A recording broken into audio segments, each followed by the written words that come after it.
नमस्कार दोस्तों, स्वागत है आप सभी का हमारे YouTube channel daily current affairs point पे।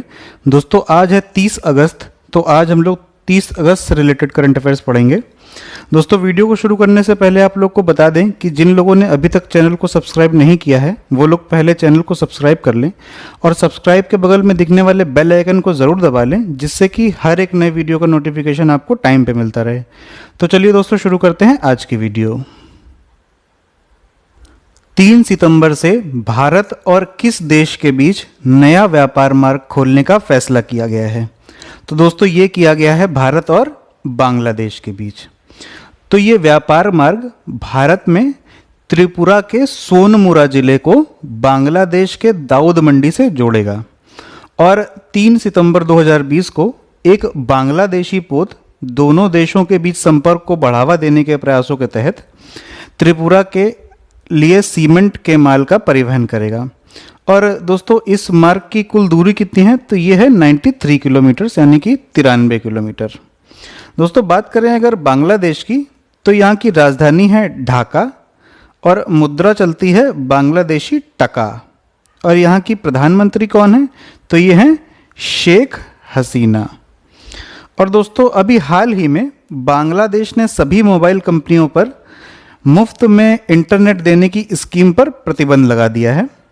और भारत और बांग्लादेश के बीच एक बहुत महत्वपूर्ण युद्धाभ्यास होता है जिसका नाम है संप्रीति। दोस्तों याद रखिएगा। चलिए नेक्स्ट क्वेश्चन देखते हैं। हाल ही में किस राज्य ने प्रस्ताव पारित किया है कि उसे संविधान की 6ठी अनुसूची में रखा जाए? तो दोस्तों ये किया है अरुणाचल प्रदेश ने।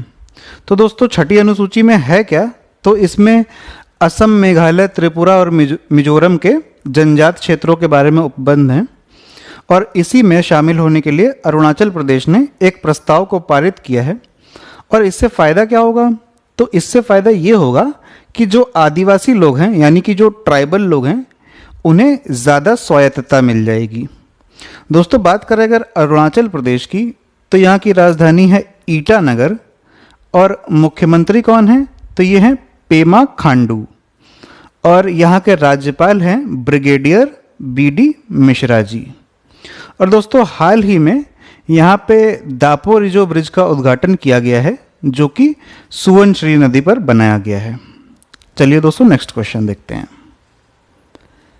किस अभिनेता को मरणोपरांत दादा साहब फाल्के अंतर्राष्ट्रीय फिल्म फेस्टिवल 2021 में सम्मानित किया जाएगा?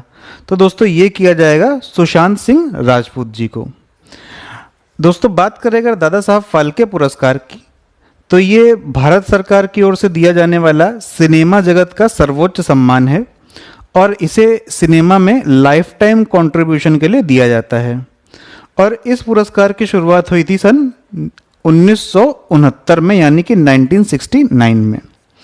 और दोस्तों एक क्वेश्चन एग्जाम में बहुत बार पूछा गया है और आगे भी आ सकता है, तो वो ये है कि दादा साहब फाल्के पुरस्कार किस मंत्रालय द्वारा दिया जाता है? तो ये दिया जाता है सूचना एवं प्रसारण मंत्रालय द्वारा, यानी कि इंफॉर्मेशन एंड ब्रॉडकास्ट मिनिस्ट्री द्वारा। और दोस्तों इसके मिनिस्टर कौन हैं? तो ये हैं प्रकाश जावड़ेकर जी। याद रखिएगा दोस्तों, पेपर में आ सकता है। चलिए नेक्स्ट क्वेश्चन देखते हैं। National security young scholars perspective नामक पुस्तक किसके द्वारा लॉन्च की गई है? तो दोस्तों ये लॉन्च की है मनोज मुकुंद नरवणे जी ने। तो दोस्तों ये मनोज मुकुंद नरवणे जी कौन हैं? तो ये हमारे देश के थल सेना के प्रमुख हैं।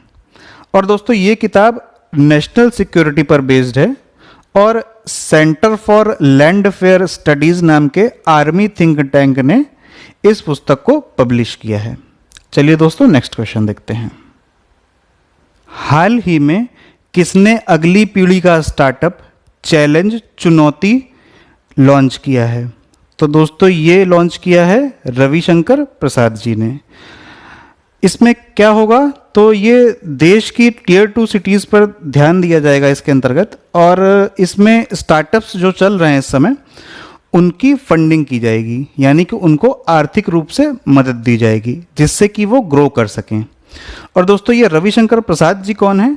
तो ये है हमारे देश के संचार, इलेक्ट्रॉनिक्स एवं सूचना प्रौद्योगिकी मंत्री, और इसी के साथ साथ ये विधि एवं न्याय मंत्री भी हैं, यानी कि अगर साधारण भाषा में कहा जाए तो ये कानून मंत्री भी हैं। चलिए दोस्तों नेक्स्ट क्वेश्चन देखते हैं। हाल ही में किसे बीसीसीआई ने आईपीएल के अगले 3 सत्रों के लिए अपना आधिकारिक पार्टनर बनाया है? तो दोस्तों ये बनाया है अनअकैडमी को। तो दोस्तों आप लोगों ने अनअकैडमी का नाम सुना ही होगा। ये प्रतियोगी परीक्षाओं की तैयारी के लिए एक ऑनलाइन प्लेटफॉर्म है और इसकी स्थापना हुई थी 2015 में। रोहन सैनी नाम के एक आईएएस ऑफिसर ने अपने पद से रिज़ाइन देकर इस प्लेटफॉर्म की स्थापना की थी, और इनके साथ साथ गौरव मुंजल और हिमेश सिंह नाम के 2 लोग भी इसके संस्थापक सदस्य हैं। दोस्तों बात करें अगर बीसीसीआई की, तो बीसीसीआई की स्थापना हुई थी दिसंबर 1929 में, यानी कि 1928 में, और वर्तमान समय में इसके अध्यक्ष हैं सौरव गांगुली और सचिव हैं जय शाह। और दोस्तों बीसीसीआई का हेडक्वार्टर कहाँ स्थित है? तो ये स्थित है मुंबई, महाराष्ट्र में। चलिए दोस्तों नेक्स्ट क्वेश्चन देखते हैं। हाल ही में संस्कृति मंत्रालय ने एएसआई के कितने नए क्षेत्रों की घोषणा की है? तो दोस्तों ये की है 7 नए क्षेत्रों की। ये 7 नए क्षेत्र कौन से हैं आइए जान लेते हैं। तो ये हैं झांसी, मेरठ, हम्पी, जबलपुर, राजकोट, त्रिची और रायगंज। और दोस्तों बात करें अगर एएसआई की, तो एएसआई होता है आर्कियोलॉजिकल सर्वे ऑफ इंडिया। इसकी स्थापना कब की गई थी? तो ये की गई थी 1861 में, यानी कि 1861 में। और इसका हेडक्वार्टर कहाँ स्थित है? तो ये स्थित है न्यू दिल्ली में। चलिए दोस्तों नेक्स्ट क्वेश्चन देखते हैं। T20 क्रिकेट में 500 विकेट लेने वाले पहले खिलाड़ी कौन बने हैं? तो दोस्तों ये बने हैं ड्वेन ब्रावो। दोस्तों ड्वेन ब्रावो का नाम आप लोगों ने सुना ही होगा, अगर आप लोग क्रिकेट में थोड़ा सा भी इंटरेस्ट रखते हैं तो। ये वेस्ट इंडीज़ के ऑलराउंडर खिलाड़ी हैं और एक बेहतरीन गेंदबाज हैं, और इन्होंने ही 500 विकेट लेकर के T20 में वर्ल्ड रिकॉर्ड बना दिया है। यानी कि ये पहले ऐसे खिलाड़ी बन गए हैं जिन्होंने T20 क्रिकेट में 500 विकेट लिए हैं। चलिए दोस्तों नेक्स्ट क्वेश्चन देखते हैं। हाल ही में केंद्र सरकार ने HAL में कितने प्रतिशत हिस्सेदारी बेचने का निर्णय लिया है? तो दोस्तों ये लिया गया है 15% की हिस्सेदारी बेचने का।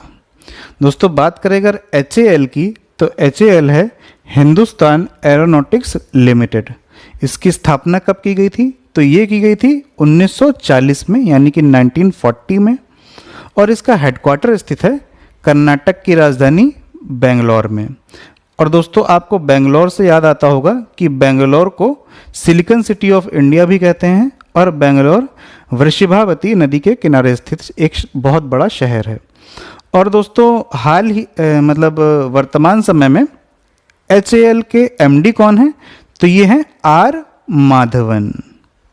चलिए दोस्तों याद रखिएगा, नेक्स्ट क्वेश्चन देखते हैं। हाल ही में विश्व उर्दू सम्मेलन कहाँ आयोजित किया गया? तो दोस्तों ये किया गया है नई दिल्ली में, और ये आयोजन राष्ट्रीय उर्दू भाषा विकास परिषद यानी कि national council for promotion of Urdu language NCPUL के द्वारा नई दिल्ली में आयोजित किया गया। और इस सम्मेलन का उद्घाटन किसके द्वारा किया गया है दोस्तों?